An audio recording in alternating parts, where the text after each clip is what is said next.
Muy buenos días, muy buenas tardes o muy buenas noches.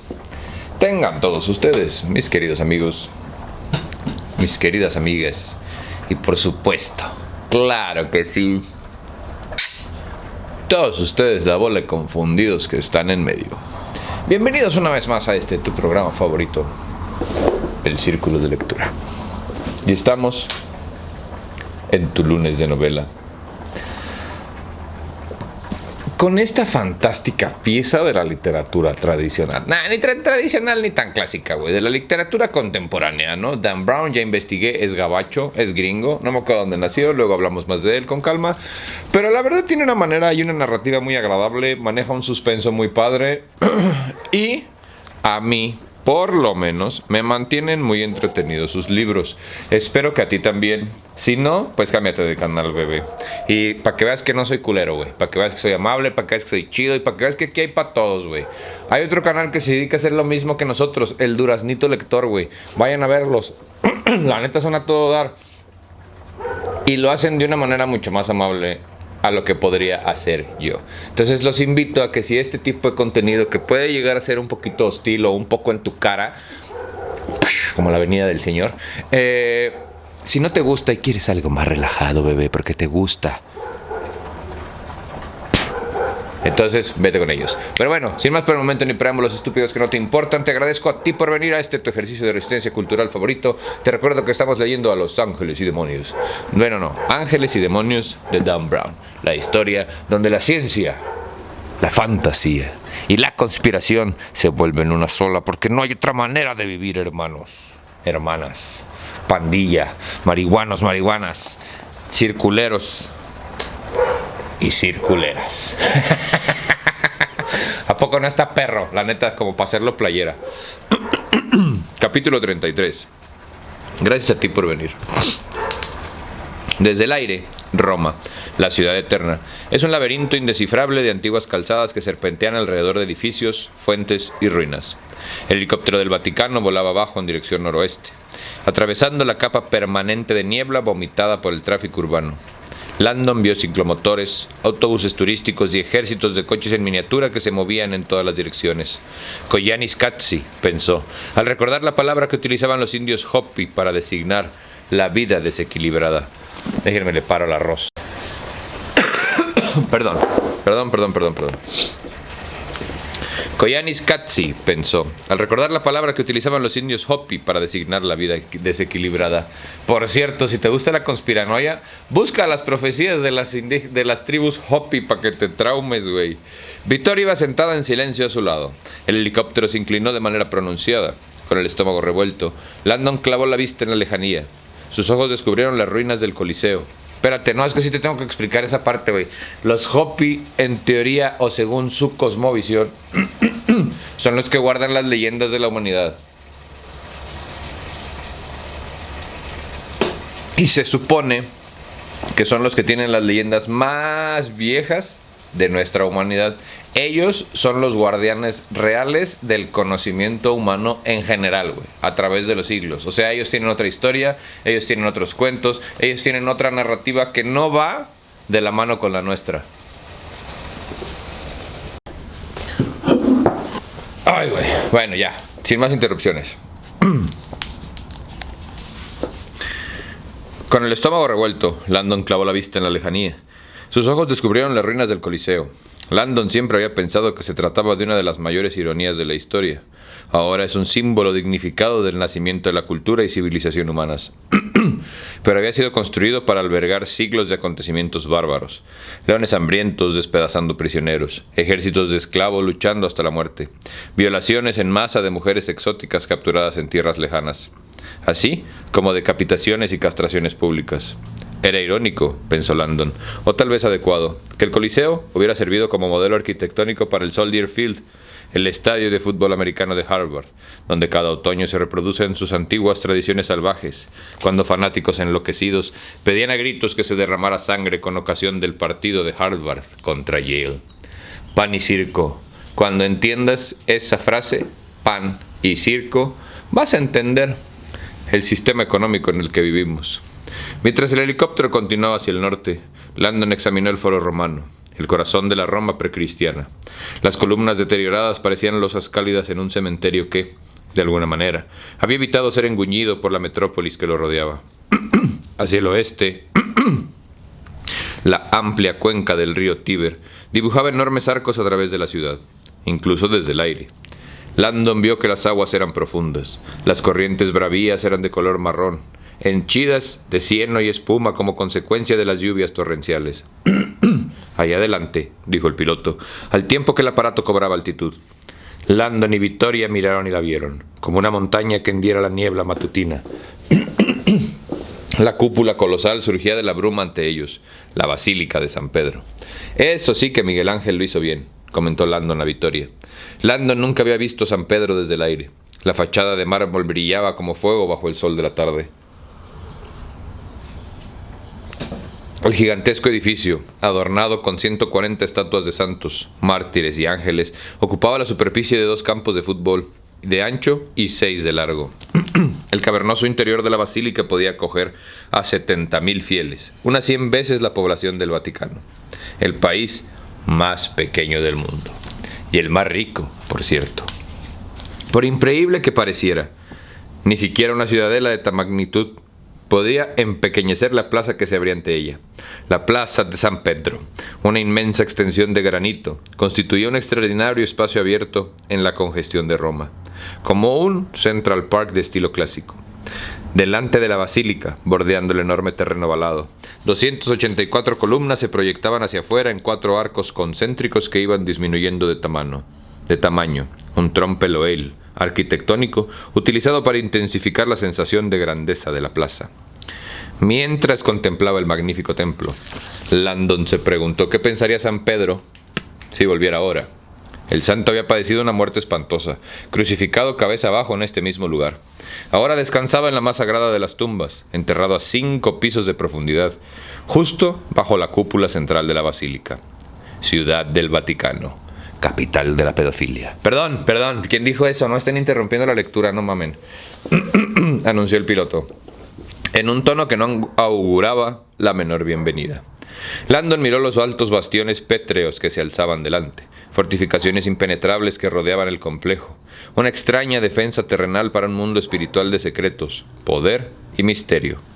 «Mira», dijo de repente Vittoria, al tiempo que se hacía el brazo de Landon. Indicó frenéticamente la plaza de San Pedro. Él acercó la cara a la ventanilla y miró. «Ahí», dijo ella, y señaló. Landon miró. La parte posterior de la plaza parecía un aparcamiento, ocupado por una docena de camiones con remolque. Enormes antenas parabólicas apuntaban al cielo desde el techo de cada camión. Las antenas llevaban grabados nombres familiares: Televisión Europea, Video Italia, BBC, United Press International, puros aparatos de prensa del gobierno. Landon se sintió confuso de repente y se preguntó si la noticia de la antimateria ya se había filtrado. Vittoria se puso tensa de repente. ¿Para qué ha venido la prensa? ¿Qué pasa? El piloto se volvió y la miró de una forma extraña. ¿Qué pasa? ¿Es que no lo sabe? No, replicó ella con voz enérgica y ronca. Il conclave, dijo el hombre. Se van a encerrar dentro de 1 hora. El mundo entero está pendiente. ¿Il conclave?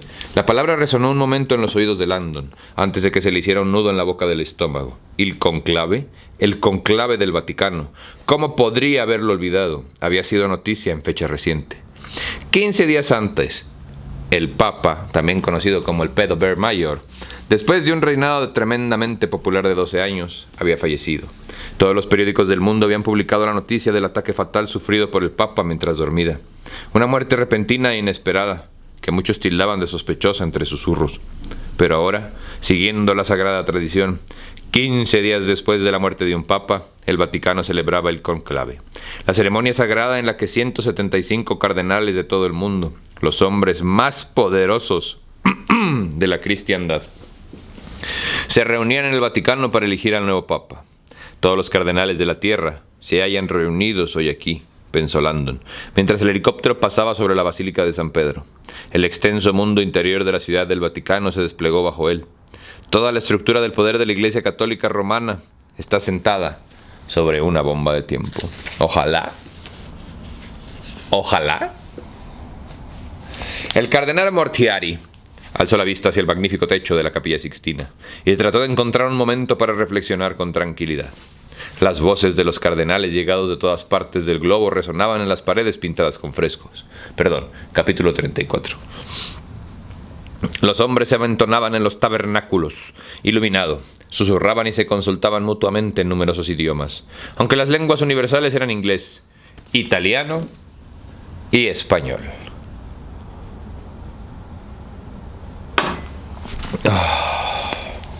Por lo general, la luz de la capilla era sublime, largos rayos de sol filtrado que cortaban la oscuridad como rayos celestiales. Pero hoy no, como la ocasión lo requería, cortinas de terciopelo negro colgaban de todas las ventanas de la capilla. Esto aseguraba que nadie podía enviar señales ni comunicarse con el mundo exterior. El resultado era una profunda oscuridad, paliada tan solo por velas, un resplandor trémulo que parecía purificar a todos a quien tocaba, dotándoles de un aspecto fantasmal. No, hombre, yo creo que se necesita más que velas para purificar a esos señores, güey. Fuego, fuego en grandes cantidades. ¡Qué privilegio!, pensó Mortiari, era el de Sherlock Holmes. Mortati. Ser yo quien dirige este santo acontecimiento. Los cardenales que superaban los 80 años de edad eran demasiado viejos para ser elegibles y no asistían al conclave. Pero Mortati, con 79, era el cardenal de mayor edad y había sido nombrado para dirigir la elección papal. Según la tradición, los cardenales se reunían aquí 2 horas antes del conclave para departir con sus amigos e intercambiar opiniones de última hora. A las 7 de la tarde llegaría el camarlengo del finado Papa, pronunciaría la noción de apertura y se marcharía. Entonces la Guardia Suiza sellaría las puertas. Sería ese el momento cuando daría inicio el ritual político más antiguo y secreto del mundo. Y si me permites agregar, Dan Brown, poderoso. Los cardenales no obtendrían la libertad hasta decidir quién entre ellos sería el nuevo Papa. ¿Sabes qué me llama mucho la atención de esto? Ya voy a dejar de interrumpir, güey.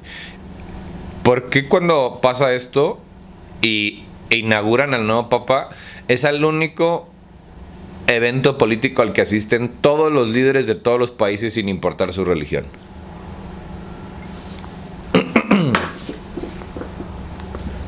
Pero somos libres, ¿verdad?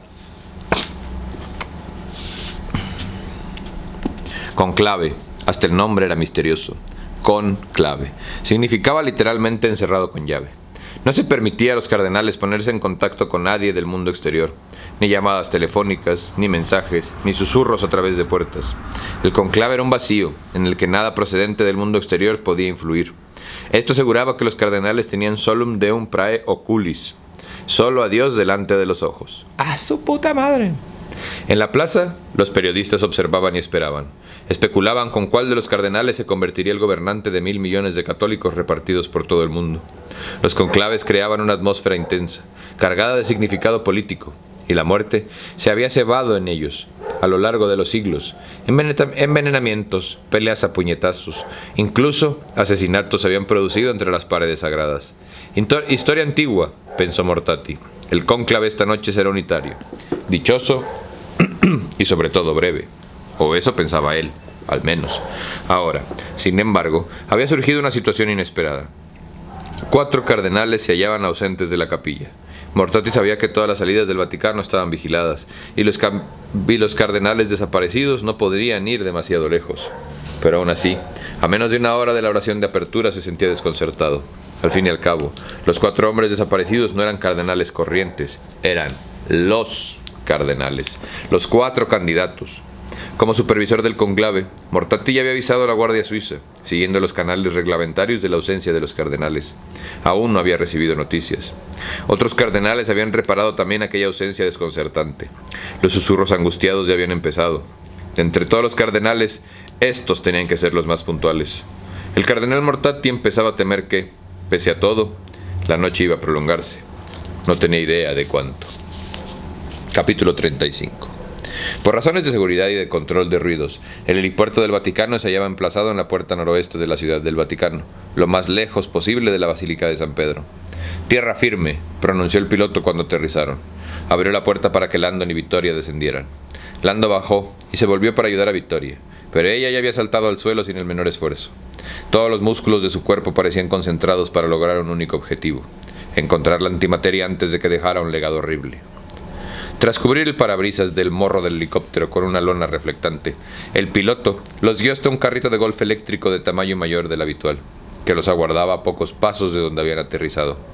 El carrito los condujo silenciosamente a lo largo de un baluarte de cemento de 15 metros de altura, lo bastante grueso para rechazar incluso ataques de carros blindados. Y fíjate, ¿de cuándo es este libro? Ya había carritos eléctricos y hay gente que piensa que porque trae un carro eléctrico vive en el futuro, güey. Qué importante es leer, me cae. Un golf eléctrico de tamaño mayor de lo habitual. Al otro lado del muro, apostados. ¿Qué? ¿Dónde me quedé? Sí. Al otro lado del muro, apostados, a intervalos de 50 metros, los guardias suizos estaban en posición de firmes, vigilando el terreno. El carrito giró a la derecha por la vía dell'Osservatorio. Había letreros que señalaban en todas direcciones. Palazzo del Governatorato, Colegio Etiópico, Basílica di San Pietro, Capella Sistina. Aceleraron por la calzada y dejaron atrás un edificio cuadrado con el letrero Radio Vaticana. Landon comprendió que era asombro, que era el centro de emisión de los programas de radio más escuchados del mundo, que propagaban la palabra de Dios a millones de oyentes en todo el globo. «Attenzione», dijo el piloto, cuando giró por la glorieta, mientras el carrito daba la vuelta. Landon apenas pudo creer lo que veía en sus ojos. «Giardini Vaticani», pensó, el corazón de la ciudad del Vaticano. Delante se alzaba la parte posterior de la Basílica de San Pedro, algo que casi nadie veía nunca.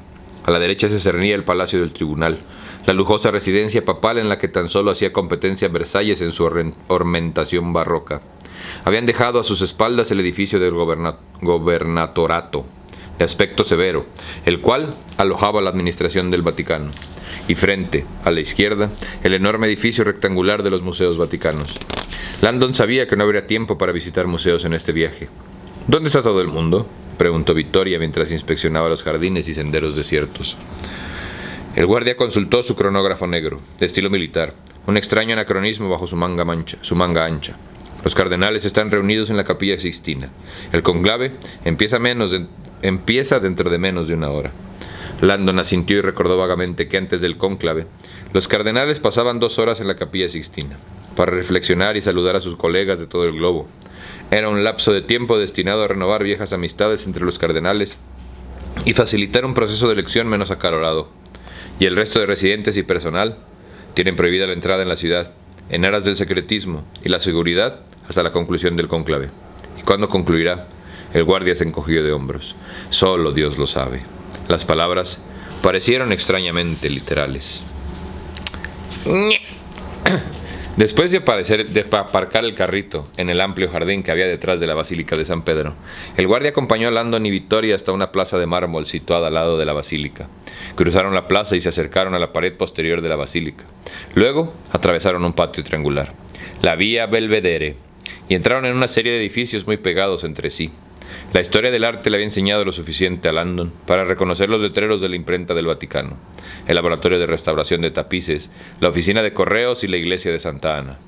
Cruzaron otra plaza pequeña y llegaron a su destino. Las dependencias de la Guardia Suiza se encuentran situadas junto al Corpo di Vigilancia, al noreste de la Basílica de San Pedro.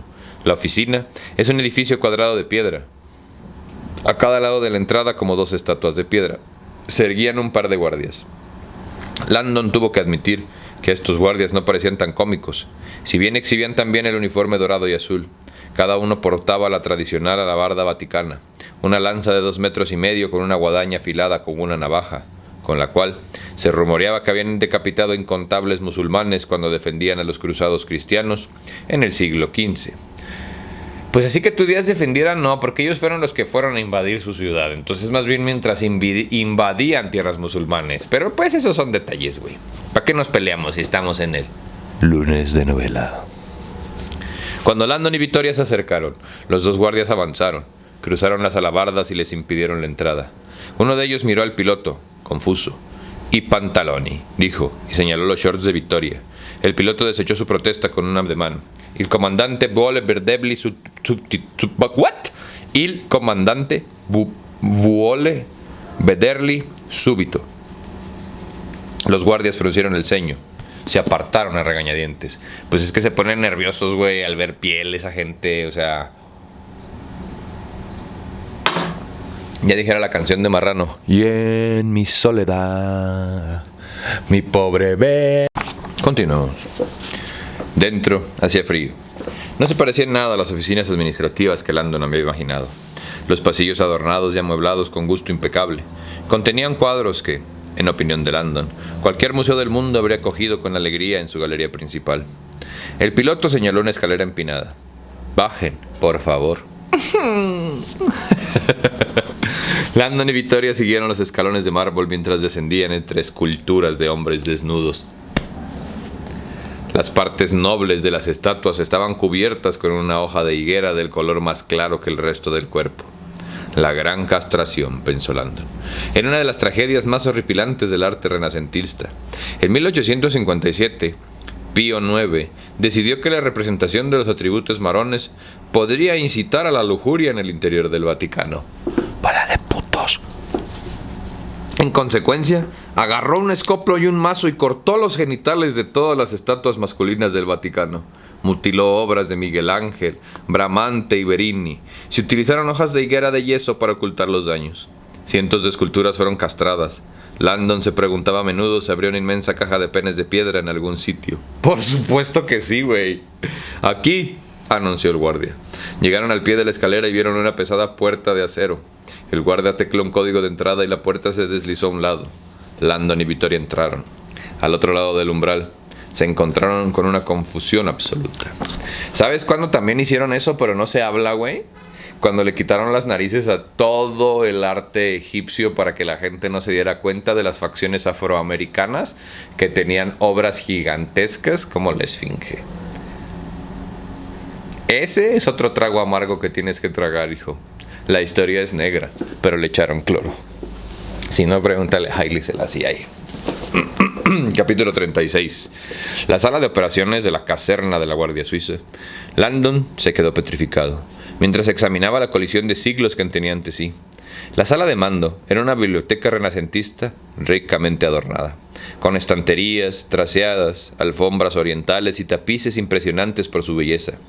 Pero, no obstante, abundaban los aparatos de alta tecnología, hileras de ordenadores, faxes, mapas electrónicos del complejo Vaticano y televisores sintonizados con la CNN. Hombres con uniformes coloridos tecleaban furiosamente en sus ordenadores y escuchaban concentrados con auriculares futuristas. ¿Tú qué opinas? ¿Que si en esas salas del Vaticano están viendo ese tipo de televisoras, es porque están viendo lo que va a pasar? ¿O están viendo lo que pidieron que pase? «Esperen aquí», ordenó el guardia. Landon y Victoria aguardaron, mientras el guardia cruzaba la sala en dirección a un hombre muy alto y nervudo, con uniforme militar oscuro. Estaba hablando por un móvil, tan tieso que casi se doblaba hacia atrás. El guardia le dijo algo. El hombre lanzó una mirada a Landon y Victoria. Asintió, les dio la espalda y continuó hablando. El guardia regresó. «El comandante Olivetti se reunirá con ustedes enseguida». «Gracias». El guardia salió y subió por la escalera. Landon estudió al comandante Olivetti desde el otro lado de la sala y cayó en cuenta de que era el comandante en jefe de las Fuerzas Armadas de todo un país. Victoria y Landon esperaron y observaron. Los guardias iban gritando órdenes en italiano. «Continúa a cercare», chilló uno en el teléfono. «¿Hay guardato en el museo?», preguntó otro. Landon no necesitaba hablar español italiano con fluidez, para darse cuenta de que el centro de seguridad estaba enfrascado en una intensa investigación. Esto era una buena noticia. La mala era que, evidentemente, aún no habían encontrado la antimateria. «¿Estás bien?», preguntó Landon a Victoria. La muchacha se encogió de hombros y le ofreció una sonrisa cansada. Cuando el comandante terminó de hablar por teléfono y se acercó a ellos, dio la impresión de que crecía a cada paso. Landon era alto y no estaba acostumbrado a levantar la vista para hablar con alguien, pero el comandante Olivetti lo exigía. Landon intuyó de inmediato que el comandante era un hombre que había capeado temporales de rostro saludable y acerado. Llevaba el pelo negro, cortado al estilo militar, y en sus ojos ardía una determinación inflexible que solo se conseguía con años de intenso entrenamiento.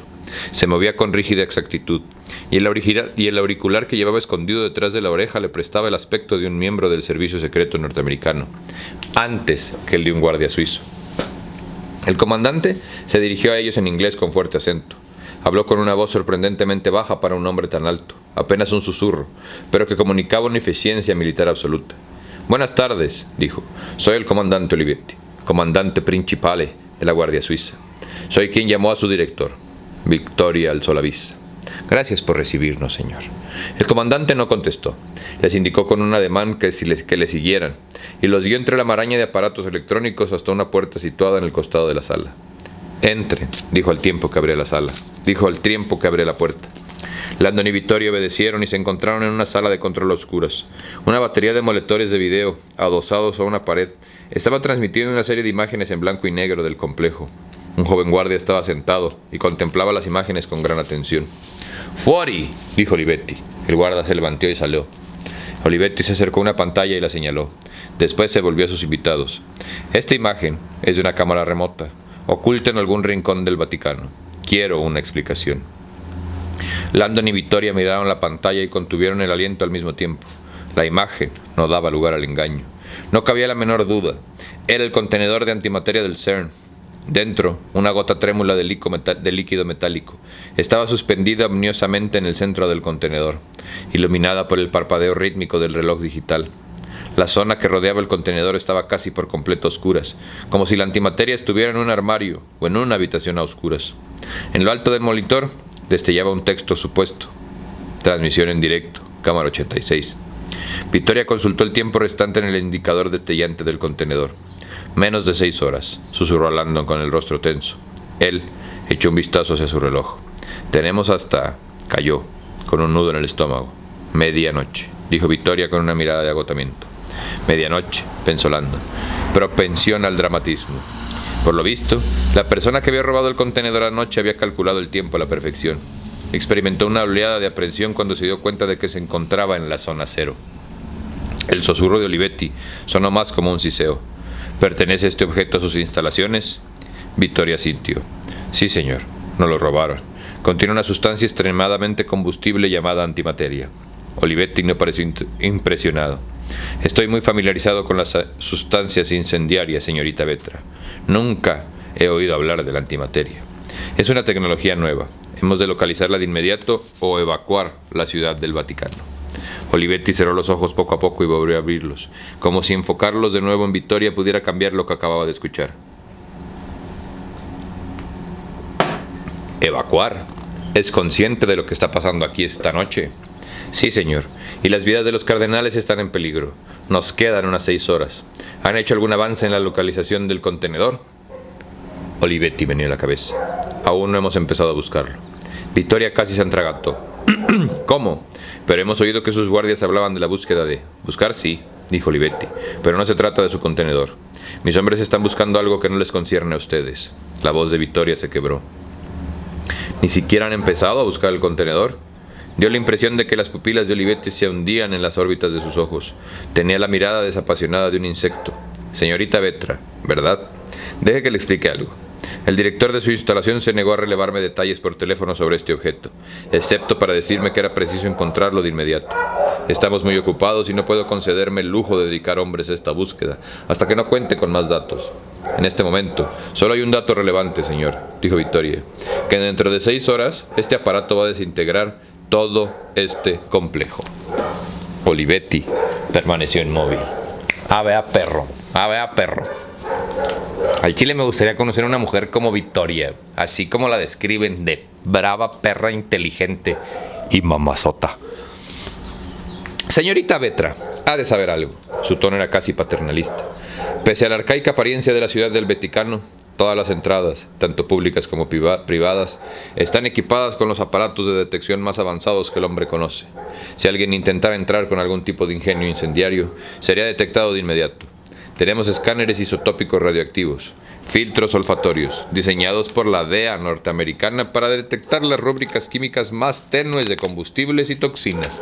Bueno, si el atentador del atentado fuera gringo, tal vez podría pasar las cosas que diseñaron sus amigos, ¿no crees? También Utilizamos los detectores de metales y los escáneres de rayos X más avanzados. Porque aparte eso sí me cae gordo, güey. Que te quieran presentar a los gringos así como si fueran, puta, el pináculo de la historia. Y, güey, o sea, estamos viendo su país caerse a pedazos en televisión nacional en vivo, güey. O sea, no mamen. Neta. ¿Por qué no? A ver, ¿por qué no viene Bruce Willis a salvar a los gringos ahorita? A ver, explícame esta, güey. Muy impresionante. Lo sé, dijo Vittoria, en el mismo tono frío de Olivetti. Por desgracia, la antimateria no es radioactiva. Su rúbrica química corresponde al hidrógeno puro. Y el contenedor es de plástico. Ninguno de esos aparatos lo detectaría. Pero el aparato posee una fuente de energía, objetó Olivetti, señalando la pantalla parpadeante. Hasta el rastro más tenue de níquel o cadmio sería registrado como: las baterías también son de plástico. La paciencia de Olivetti empezaba a agotarse. Baterías de plástico. Un electrolito de gel de polímero con teflón. Olivetti se inclinó hacia ella como para acentuar la ventaja de su estatura. Signorina, el Vaticano es el objetivo de docenas de amenazas de bomba al mes. Yo en persona entreno a todos los guardias suizos en la tecnología de los explosivos modernos. Soy muy consciente de que no existe sustancia en la Tierra lo bastante poderosa para provocar el efecto que usted está describiendo, a menos que esté hablando de una cabeza nuclear con un núcleo de combustible del tamaño de una pelota de tenis. Vittoria le dirigió una mirada intensa. Aún quedan por desvelar muchos misterios de la naturaleza. Olivetti se acercó aún más. ¿Quiere explicarme con exactitud quién es usted? ¿Cuál es el cargo en el CERN? Soy miembro de alto rango del personal de investigación y enlace con el Vaticano en esta crisis. Perdone mi grosería, pero si esto es una crisis, ¿por qué estoy hablando con usted y no con su director? Además, es una falta de respeto entrar en la ciudad del Vaticano con pantalones cortos. Me encantan los pito chico, güey, que no saben discutir, neta, güey.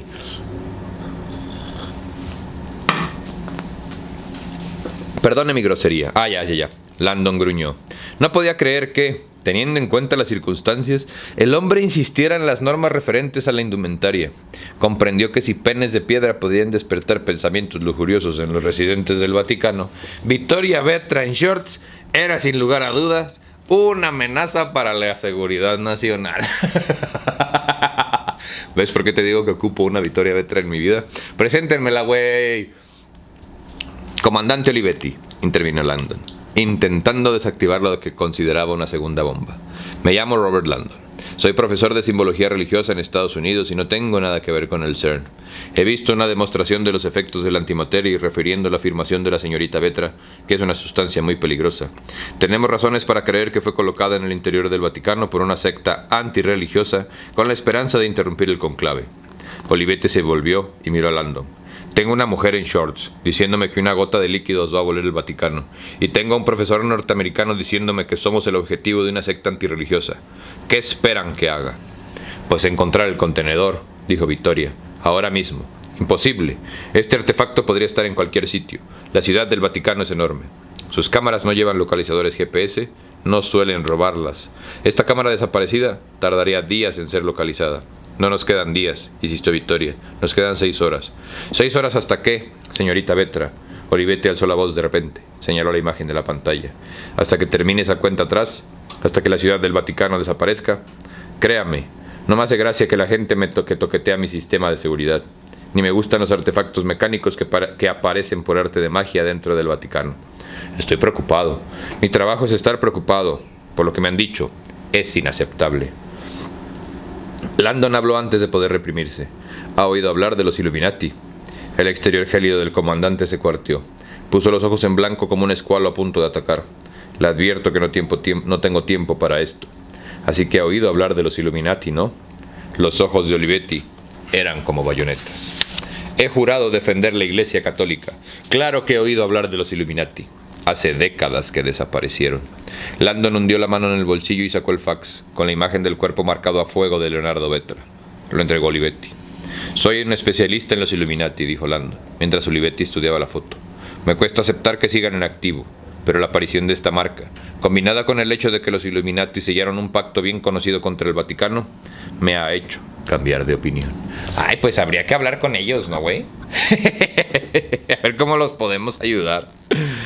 Una falsificación generada por ordenador. Olivetti devolvió el fax a Landon. ¿Cómo? Están hablando de inteligencia artificial, güey. Landon le miró con incredulidad. ¿Una falsificación? Fíjese usted en la simetría.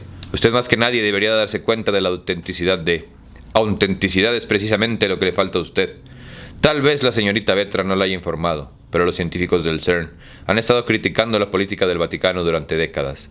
Nos piden con regularidad que retractemos de la teoría creacionista, que pedamos disculpas oficiales por Galileo y Copérnico, pues deberían. Que renunciemos a nuestras críticas contra las investigaciones peligrosas o inmorales. ¿Qué teoría le parece más probable? ¿Que una secta antisatánica de hace 400 años ha reaparecido con un arma avanzada de destrucción masiva? ¿O que algún bromista del CERN está intentando interrumpir un acontecimiento sagrado del Vaticano con un fraude bien ejecutado? Esa foto es de mi padre, dijo Victoria con una voz como lava hirviente. Asesinado. ¿Cree que estoy para bromear? No lo sé, señorita Vetra, pero lo que sí sé es que, hasta que consiga algunas respuestas sensatas, no decretaré ningún tipo de alarma. La vigilancia y la discreción son mi deber, con el fin de que los asuntos espirituales puedan tratarse con la mente clara. Hoy, más que nunca. Al menos aplace el acontecimiento, dijo Landon. ¿Aplazarlo? Olivetti se quedó boquiabierto. ¡Qué arrogancia! El conclave no es un partido de fútbol que pueda suspenderse debido a la lluvia. Es un acontecimiento sagrado, como un código y un procedimiento estrictos. Da igual que 1.000 millones de católicos de todo el mundo estén esperando un líder. Da igual que los medios de comunicación del mundo entero estén afuera. El protocolo de este acontecimiento es sagrado. No está sujeto a modificaciones. Desde 1179, los cónclaves han sobrevivido a terremotos, hambrunas, incluso a la peste. Créame, no será cancelado a causa de un científico asesinado y una gota de Dios sabe qué. Condúzcame ante la persona responsable, exigió Victoria. Olivetti despidió chispas por los ojos. Lo tiene delante. No, dijo Victoria. Alguien del clero. Las venas de las sienes de Olivetti empezaron a abultar. El clero se ha ido, con la excepción de la Guardia Suiza. Los únicos presentes en la ciudad del Vaticano en este momento son los cardenales y están en la Capilla Sixtina. ¿Y el camarlengo?, preguntó Landon. ¿Quién? El camarlengo del difunto Papa. Landon repitió la palabra con determinación y rezó para que su memoria no lo engañara. Recordó haber leído que en cierta ocasión acerca de la curiosa disposición jerárquica del Vaticano tras la muerte de un Papa. Si Landon estaba en lo cierto, durante el periodo de elección del nuevo Papa, el poder autónomo total se desplazaba de una manera temporal al ayudante personal del Papa fallecido, su camarlengo, un secretario que supervisaba el conclave hasta que los cardenales elegían a un nuevo Santo Padre. Creo que el camarlengo es la persona al mando en este momento. Il camarlengo. Olivetti frunció el ceño. El camarlengo no es más que un simple sacerdote. Es el antiguo criado personal del difunto Papa. Pero está aquí, y usted responde ante él. Olivetti se cruzó de brazos. Señor Landon, es cierto que las normas del Vaticano determinan que el camarlengo asume la autoridad durante el cónclave, pero se debe a que, al no poder ser elegido para el papado, esta circunstancia asegura una elección imparcial. Es como si su presidente muriera y uno de sus ayudantes se hiciera cargo provisionalmente del despacho oval. El camarlengo es joven y su idea de la seguridad o de cualquier otra cosa es muy limitada. A todos los efectos, yo estoy al mando. Llévenos a verle, dijo Victoria. Imposible. El cónclave empieza dentro de 40 minutos. El camarlengo está en el despacho del Papa, preparándose. No tengo la menor intención de molestarle con problemas de seguridad. Victoria abrió la boca para contestar, pero una llamada a la puerta interrumpió. Olivetti abrió. Un guardia apareció a la puerta. Indicó su reloj. El hora, comandante. Olivetti consultó su reloj y asintió. Se volvió hacia Langdon y Victoria como un juez que decidiera su suerte. Síganme. Los guió hasta un pequeño cubículo situado en la pared posterior. Mi despacho. Olivetti los invitó a entrar. La habitación no tenía nada de especial. Un escritorio lleno de cosas, archivadores, sillas plegables, una fuente de agua. Volveré dentro de 10 minutos. Sugiero que aprovechen ese tiempo para decidir cómo les gustaría proceder. Victoria giró en redondo. No puede irse. Este contenedor está... No tengo tiempo para esto, replicó Olivetti enfurecido. Tal vez debería detenerlos hasta después del cónclave, cuando tenga tiempo. Signore, le urgió el guardia, señalando de nuevo su reloj. Passiamo la capella.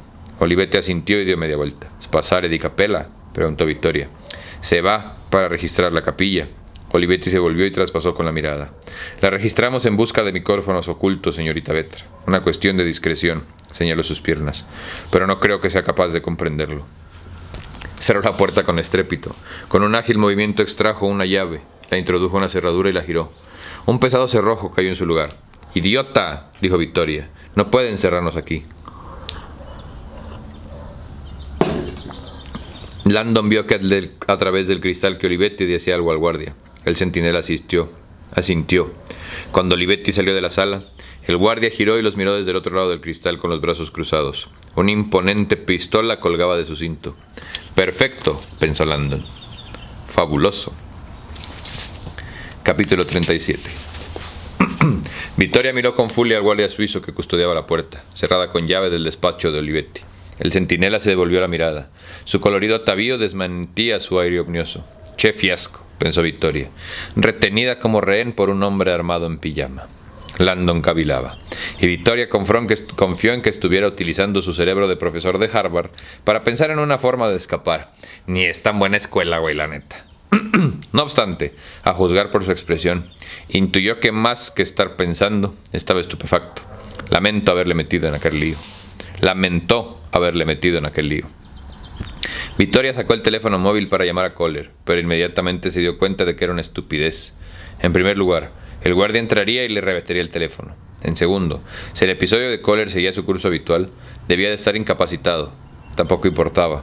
Daba la impresión de que, en aquel momento, Olivetti no estaba dispuesto a creer en la palabra de nadie. «Recuerda», se dijo, «recuerda la solución de esta prueba». Recordar era un truco filosófico budista. En lugar de pedir a su mente que buscara una solución para un reto imposible, Victoria pedía a su mente que la recordara. La suposición de que en algún momento anterior había sabido la respuesta creaba la condición mental de que la respuesta debía existir, eliminando de esta manera el concepto errado de la desesperación.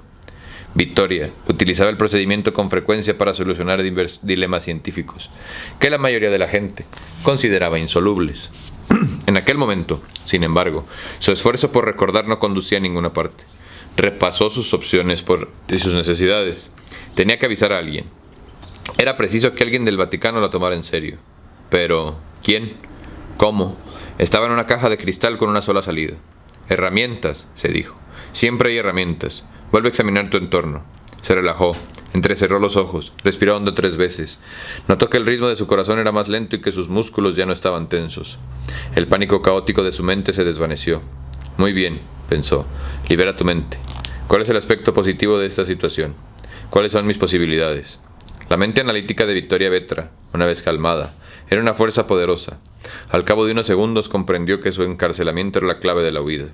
Voy a hacer una llamada telefónica, dijo de pronto. Landon alzó la vista. Iba a sugerir que llamaras a Kohler, pero Kohler no. Otra persona. ¿Quién? El camarlengo. Landon no entendió. ¿Vas a llamar al camarlengo? ¿Cómo? Olivetti dijo que el camarlengo estaba en el despacho del Papa. Muy bien. ¿Sabes el número particular del Papa? No, pero no voy a llamar por mi teléfono. Indicó con la cabeza una centralita telefónica de alta tecnología que descansaba sobre el escritorio de Olivetti. Estaba llena de botones. El jefe de seguridad debe tener una línea directa con el despacho del Papa. También tiene un levantador de pesas con una pistola plantada a 2 metros de distancia. Y nosotros estamos encerrados. Ya me había dado cuenta. Quiero decir que el guardia no puede entrar. Nosotros estamos en el despacho privado de Olivetti. Dudo que alguien más tenga la llave. No, te digo que era brava. Landon miró al guardia. El cristal es muy delgado y la pistola muy grande. ¿Qué va a hacer? ¿Dispararme por utilizar el teléfono? ¿Quién sabe? Este lugar es muy extraño y tal como van las cosas. Si fuera una niña, tendría de qué preocuparse, pero ya es una mujer adulta, no le van a hacer nada. O eso, dijo Victoria, o pasaremos las siguientes 5 horas y 48 minutos en la prisión del Vaticano. A menos tendremos un asiento de primera fila cuando la antimateria estalle. Landon palideció. Pero el guardia irá a buscar al comandante Olivetti en cuanto descuelgues ese teléfono. Además, hay como 20 botones y no veo la menor identificación. ¿Vas a probarlos todos, con la esperanza de tener suerte? No, dijo la joven al tiempo que se acercaba el teléfono. Solo uno. Victoria descolgó el teléfono y apretó el primer botón. Número 1. Apuesto uno de esos dólares de los Illuminati que lleva en el bolsillo, que ese es el despacho del Papa. ¿Cuál, si no, sería el más importante para el comandante de la Guardia Suiza? Landon no tuvo tiempo para contestar. El guardia empezó a golpear el cristal con la culata de la pistola. Indicó por señas a Victoria que colgara el teléfono. Ella le guiñó un ojo. Dio la impresión de que la rabia del guardia iba en aumento. Landon se alejó de la puerta y miró a Victoria. Será mejor que tengas razón, porque este tipo no parece de muy buen humor. Maldita sea, dijo Victoria mientras escuchaba una grabación. ¿Una grabación?, preguntó Landon. El Papa tiene un contestador automático.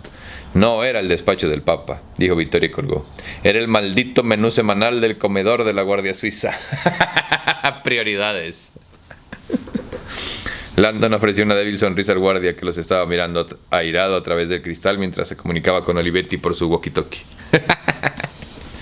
Pues sí, güey, tienen que comer también. Antes no eran pirujas, ¿no? Como me recomendaron un libro, Las pirujas de los papas, pero todavía no lo consigo. Capítulo 38. La centralita del Vaticano se encuentra en el Officio di Comunicazione, detrás de la oficina de correos, en una habitación relativamente pequeña, que alberga un tablero de control Corelco de 141 de 8 líneas. La oficina recibe unas 2000 llamadas al día. La mayoría se derivan, de manera automática, hacia el sistema de información grabada. Esta noche, el único operador estaba sentado tranquilamente bebiendo una taza de té. Se sentía orgulloso de ser uno de los escasos empleados autorizados a pernoctar en el Vaticano en una noche tan importante. El honor, no obstante, se veía un poco empañado por la presencia de guardas suizos que montaban guardia ante su puerta. Una escolta para ir al lavabo, pensó el operador. ¡Ay! Las indignidades que soportamos en nombre del Santo Conclave. Sí, las indignidades que soportas en nombre de la Iglesia, basura. Por suerte, las llamadas no habían sido muy numerosas, hasta aquel momento. O quizá no cabía hablar de suerte. El interés mundial por los acontecimientos del Vaticano había disminuido durante los últimos años. ¡Qué bueno! El número de llamadas de la prensa había descendido y hasta los chiflados telefoneaban menos. La oficina de prensa confiaba en que en el acontecimiento de esa noche tendría un aire más festivo. Por desgracia, pese a que la plaza de San Pedro estaba lleno de camiones de las televisiones, la mayoría parecía pertenecer a las cadenas italianas e europeas. Solo había acudido un pequeño puñado de cadenas de cobertura mundial. Y sin duda, habían enviado a sus jornalisti secondari. Pues claro, güey, ya a nadie le importa, carnal, la neta, güey. Les debería de importar porque seguimos siendo sus esclavos, sus siervos. El operador asió su taza y se preguntó cuánto duraría lo de esta noche. Hasta medianoche o así, pensó. En la actualidad, muchos ciudadanos sabían quién tenía más números para ser papa antes de que el conclave empezara. De manera que el procedimiento era más que un ritual de 3 o 4 horas que una elección auténtica.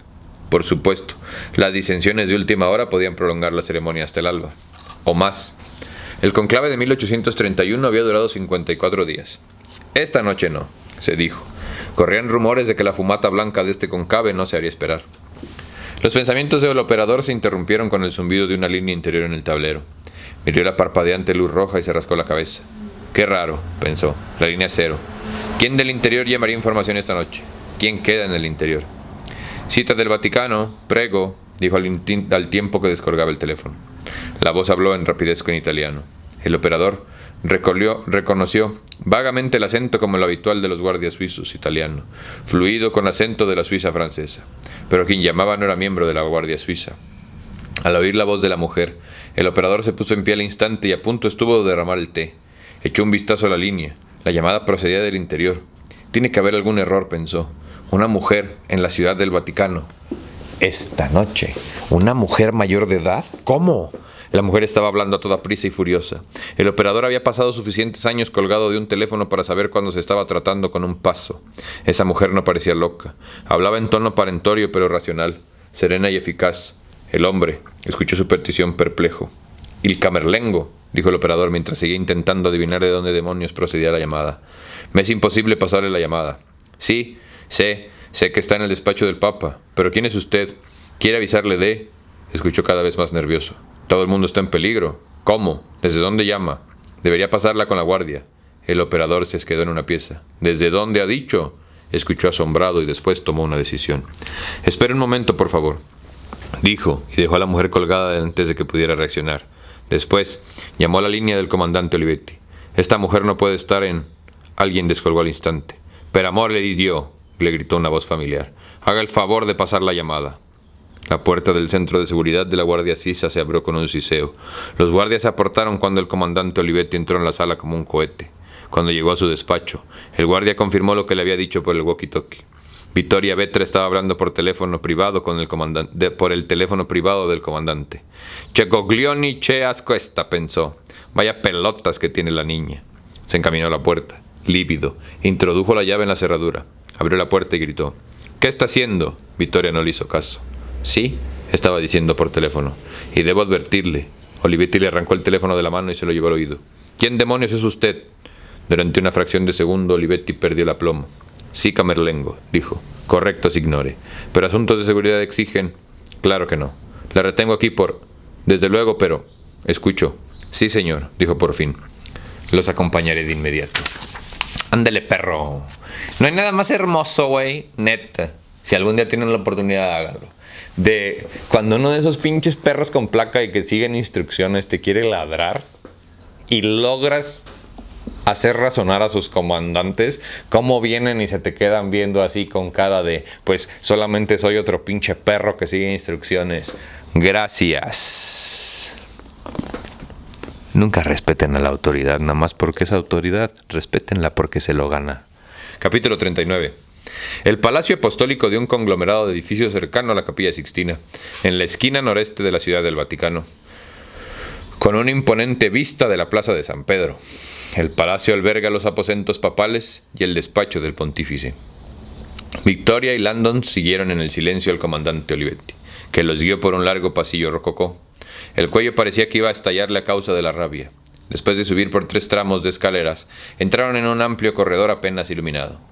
Landon miraba con incredulidad las obras de arte que adornaban las paredes, bustos en perfecto estado, tapices frisos, obras que valdrían cientos de miles de dólares. Cuando llevaban recorridas 2/3 partes del pasillo, pasaron ante una fuente de alabastro. Olivetti giró a la izquierda por una abertura y se encaminó hacia una de las puertas más grandes que Langdon había visto en su vida. «Oficio del Papa», anunció el comandante al tiempo que dirigió a Victoria una mirada feroz. Ella ni se inmutó. Llamó con firmeza a la puerta. «El despacho del Papa», pensó Landon, a quien se le hacía difícil asimilar que estaba ante una de las puertas más sagradas de todas las religiones del mundo. «Avanti», contestó alguien desde adentro. Cuando la puerta se abrió, Landon tuvo que protegerse los ojos. La luz del sol era cegadora. Poco a poco enfocó la imagen que tenía ante él. El despacho del Papa parecía más una sala de baile que una oficina. El suelo era de mármol y rojo, y las paredes estaban adornadas con frascos de vívidos colores. Una araña colosal colgaba del techo, y al otro lado, una hilera de ventanas arqueadas ofrecía un asombroso panorama de la plaza de San Pedro bañada por el sol. «Dios mío», pensó Landon, «esto sí que es una habitación con vistas».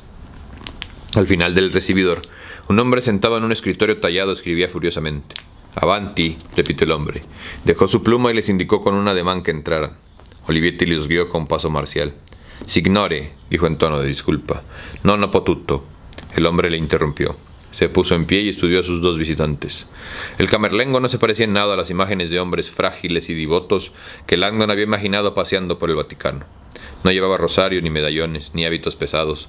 Iba vestido con una sencilla sotana negra que parecía subrayar la solidez de su cuerpo robusto. Aparentaba 30 y pico de años, un niño para la Edad Media del Vaticano. Tenía un rostro sorprendentemente atractivo, un remolino de recio cabello castaño y unos ojos verdes casi radiantes que brillaban como alimentados por los misterios del universo. Sin embargo, cuando el hombre se acercó, Landon captó en sus ojos un profundo agotamiento, como un alma que estuviera padeciendo los 15 días más duros de toda su vida. Pues no mames, imagínate, eres el gato personal del Papa, güey, todo lo que no vio o sufrió ese güey. Claro, en el caso hipotético de nuestra historia, o sea, todos sabemos que en la vida real esas cosas no pasan. Guiño, guiño. «Soy Carlo Ventresca», dijo en un inglés perfecto, «el camarlengo del Papa fallecido». Su voz era amable y sin el más mínimo dejo de pretensión, y apenas se notaba un levísimo acento italiano. «Vittoria Vetra», dijo la joven. Avanzó y le ofreció la mano. «Gracias por recibirnos». Olivetti se retorció cuando el camarlengo estrechó la mano de Victoria. «Le presento a Robert Landon», dijo Victoria, «profesor de simbología religiosa de la universidad». «Padre», dijo Landon con su mejor acento italiano. Inclinó la cabeza cuando extendió la mano. «No», insistió el camarlengo. «El despacho de su santidad no me convierte en santo. Soy un simple sacerdote, un secretario que presta sus servicios en tiempos de necesidad». Landon sirvió. «Por favor», dijo el camarlengo, «siéntense todos». Movió unas sillas alrededor de su escritorio. Landon y Victoria se sentaron. Olivetti prefirió seguir en pie. «Signori», dijo Olivetti, «la indumentaria de la mujer es fallo mío. Su indumentaria no me preocupa», contestó el camarlengo. «Como demasiado cansado, para perder el tiempo en nimiedades. Pero si el operador de la centralita del Vaticano me llama media hora antes de que inaugure el conclave y me dice que una mujer está llamando desde su despacho para advertirme de una grave amenaza para la seguridad de la que no he sido informado, eso sí que me preocupa. Olivetti estaba muy rígido, con la espada arqueada como un soldado sometido a un severo escrutinio. Landon se sentía hipnotizado por la presencia del camarlengo. Por joven y cansado que parecía, el sacerdote tenía un aire de héroe, mítico, irradiaba carisma y autoridad. ¡Chinga tu madre, Dan Brown! Perdónenme por arruinar el momento. Signore, dijo Olivetti, en tono de disculpa, pero aún sin ceder. Usted no debería preocuparse por temas de seguridad. Tiene otras responsabilidades. Soy muy consciente de mis otras responsabilidades. También soy consciente de que, como director intermediario, tengo la responsabilidad de la seguridad y bienestar de todas las personas reunidas para el cónclave. ¿Qué está pasando aquí? Tengo la situación controlada. Por lo visto, no. Padre, interrumpió Landon mientras sacaba el fax arrugado y le entregaba al camarlengo. Por favor. El comandante Olivetti avanzó con el afán de intervenir. Padre, por favor. No se preocupe por... El camarlengo tomó el fax sin hacer caso de Olivetti durante un largo momento. Contempló la imagen del asesinado Leonardo Vetra y lanzó una exclamación. ¿Qué es esto? Era mi padre, dijo Vittoria con voz débil. Era sacerdote y hombre de ciencia. Lo asesinaron anoche. El rostro del camarlengo se suavizó al instante. La miró. Mi querida hija, lo siento mucho. Se persignó y volvió a mirar el fax con los ojos llenos de aborrecimiento. ¿Quién querría? Y esta camadura en el camarlengo cayó y se acercó más a la imagen. Dice Illuminati, explicó Landon. No me cabe duda que le suena el nombre. Una extraña expresión cruzó el rostro del camarlengo. He oído el nombre, sí, pero... Los Illuminati asesinaron a Leonardo Vetra para poder robar una nueva tecnología que estaba... Signori, interrumpió Olivetti. Esto es absurdo.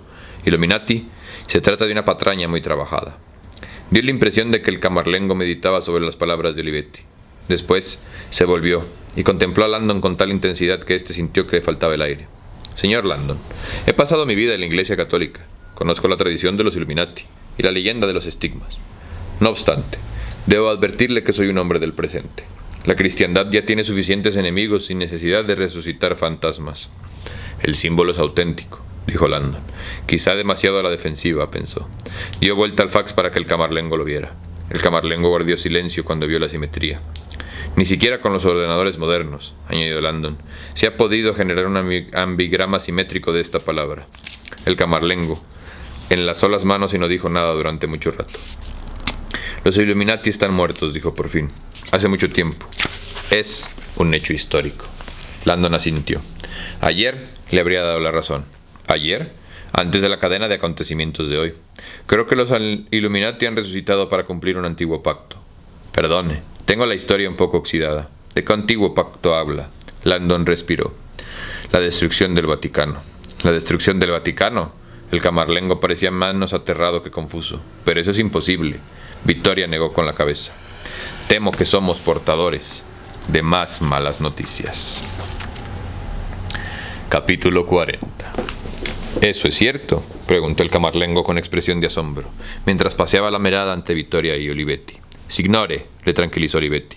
Admito que hemos detectado una especie de artefacto. Aparece en uno de nuestros monitores de seguridad. Pero en cuanto a lo que afirma la señorita Vetra sobre el poder de la sustancia, no puedo. Espere un momento, le interrumpió el camarlengo. ¿Esta cosa se puede ver? Sí, signore, en la cámara inalámbrica número 86. Entonces, ¿por qué no han ido a buscarla? El tono del camarlengo era de irritación. Es muy difícil, signore. Olivetti se mantuvo firme mientras explicaba la situación. El camarlengo escuchó, y Vittoria intuyó su creciente preocupación. Tal vez alguien sustrajo la cámara y está transmitiendo desde el exterior. Imposible, dijo Olivetti. Nuestros muros externos forman un escudo electrónico que protege nuestras comunicaciones internas. La señal solo puede procesar desde el interior. De lo contrario, no la recibiríamos. Imagino que están buscando esa cámara con todos los recursos posibles, ¿no es cierto? Olivetti meneó con la cabeza. No, signore. Localizar esa cámara exigiría cientos de horas y hombres. En este momento tenemos otros problemas de seguridad. Y con el debido respeto a la señorita Vetra, esa gota de la que habla es muy pequeña. No podría provocar una explosión como la que ella describe. La paciencia de Vittoria se agotó. Esa gota es suficiente para arrasar la ciudad del Vaticano. Es que no ha prestado atención a lo que le dije. Señorita, dijo Olivetti con voz acerada. Tengo mucha experiencia en explosivos. Su experiencia es obsoleta, replicó la joven sin ceder terreno. Pese a mi atuendo, que usted considera perturbador, de lo que me he dado cuenta. Soy una física de alto nivel y trabajo en la institución de investigaciones subatómicas más avanzada del mundo. Yo personalmente diseñé la trampa de antimateria que le impide a la muestra aniquilarse, y le advierto de que, a menos de que encuentre ese contenedor antes de 6 horas, sus guardias solo tendrán que proteger un gran agujero en el suelo durante los próximos 100 años. Olivetti se volvió hacia el camarlengo. Sus ojos de insecto lanzaban chispas. Signore, no puedo permitir que esto siga adelante. Unos bromistas le están haciendo perder el tiempo. Los Illuminati, una gota que nos destruirá a todos. ¡Basta!, exclamó el camarlengo. Dijo la palabra en voz baja, pero dio la impresión de que resonaba en toda la habitación. Se hizo el silencio. El hombre continuó hablando en un susurro. Peligrosa, o no, Illuminati, o no, sea lo que sea esa cosa, no debería estar dentro de la ciudad, y mucho menos en vísperas del cónclave. Quiero que la encuentren y la saquen de aquí. Organice la búsqueda, de inmediato. Olivetti insistió. Signore, aunque utilizáramos todos los guardias para registrar el complejo, tardaríamos días en encontrar la cámara. Además, después de hablar con la señorita Vetra, ordené a uno de mis guardias que consultara nuestra guía de balística más avanzada, por si se hablaba de esta llamada antimateria. No encontró la menor mención en ninguna parte. Imbécil presumido, pensó Vittoria. Una guía de balística. Probaste una enciclopedia. En la A. Olivetti continuó hablando. Signori, si está insinuando que llevemos a cabo un registro ocular de todo el Vaticano, he de oponerme. Comandante. La voz del camarlengo destilaba irritación. He de recordarle que, cuando se dirige a mí, se dirige a este despacho. Me doy cuenta que no se toma muy en serio mi cargo. No obstante, según la ley, estoy al mando. Si no me equivoco, los cardenales se hallan ahora a salvo en la Capilla Sixtina, y sus preocupaciones por la seguridad serán mínimas hasta que finalice el cónclave. No sé por qué duda tanto en iniciar la búsqueda. Otro pensaría que intenta poner en peligro adrede este conclave. Olivetti le dedicó una mirada desdeñosa. ¿Cómo se atreve? He servido a su papa durante 12 años, y al papa anterior durante 14. Desde 1438 la Guardia Suiza... El walkie-talkie de Olivetti le interrumpió con un pedido estridente. «Comandante», Olivetti apistó el transmisor. «Sono occupato. Cosa vuoi?» «Scusi», dijo el guardia por la radio. Llamó desde el centro de comunicaciones. «Pensé que querría saber que hemos recibido una amenaza de bomba». Olivetti no pudo expresar mayor desinterés. «Pues ocúpese...»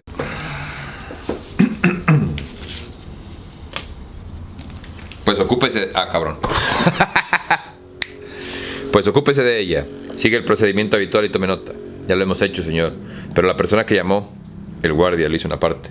«No me gustaría preocuparle, comandante, pero mencionó la sustancia que me pidió que investigara. Antimateria». Los cuatro intercambiaron miradas de asombro. «¿Mencionó qué?», tartamudeó Olivetti. «Antimateria, señor. Mientras intentábamos localizar la procedencia de la llamada, seguí investigando sobre la sustancia. La información que obtuve es, la verdad, muy inquietante. No dijo que la guía de la balística no hablaba en ella. Encontré información en internet». «Aleluya», pensó Vittoria. «Por lo visto es una sustancia muy explosiva», dijo el guardia.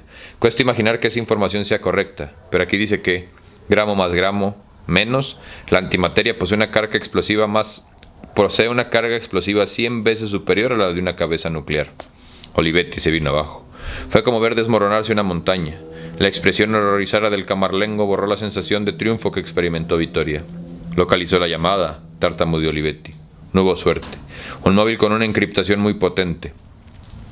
Las líneas SAT se confunden unas con otras, de modo que la triangulación no sirve de nada. La señal IF sugiere que está en Roma, pero no hay manera de localizarlo. ¿Exigió algo?, nos preguntó Olivetti en voz baja. «No, señor. Solo nos advirtió que hay antimateria oculta en el complejo. Pareció sorprendido de que no lo supiera. Me preguntó si aún no lo había visto. Usted me preguntó sobre la antimateria, de modo que decidí avisarle». «Ha hecho bien», dijo Olivetti. «Bajo enseguida. Avíseme de inmediato si vuelve a llamar». El walkie-talkie quedó en silencio un momento. «La persona que llama sigue en la línea, señor». Pareció que Olivetti hubiera sido alcanzado por un rayo. «¿La línea está abierta?» «Sí, señor. Hemos intentado localizarle durante 10 minutos sin resultado. Debe saber que no podemos dar con él, porque se niega a colgar hasta que hable con el camarlengo». «Pásemelo», ordenó el camarlengo. «Ahora mismo». Olivetti giró en redondo. «No, señor. Un negociador experto de la Guardia Suiza es el más capacitado para hacerse cargo de la situación». «Ahora mismo». Olivetti dio la orden. Un momento después, el teléfono del camarlesco Ventresca empezó a sonar. El hombre oprimió el botón del altavoz. ¿Quién se cree que es? En nombre de Dios. Y con esto le vamos a dejar el día de hoy. Porque alguien tiene que introducir el suspenso. Alguien te tiene que introducir el suspenso en la vida. Así que muchísimas gracias a ti por venir a tu ejercicio de resistencia cultural favorito. Yo soy Barbitos y tú sé la mejor versión de ti mismo. Nos vemos a la próxima. Adiós.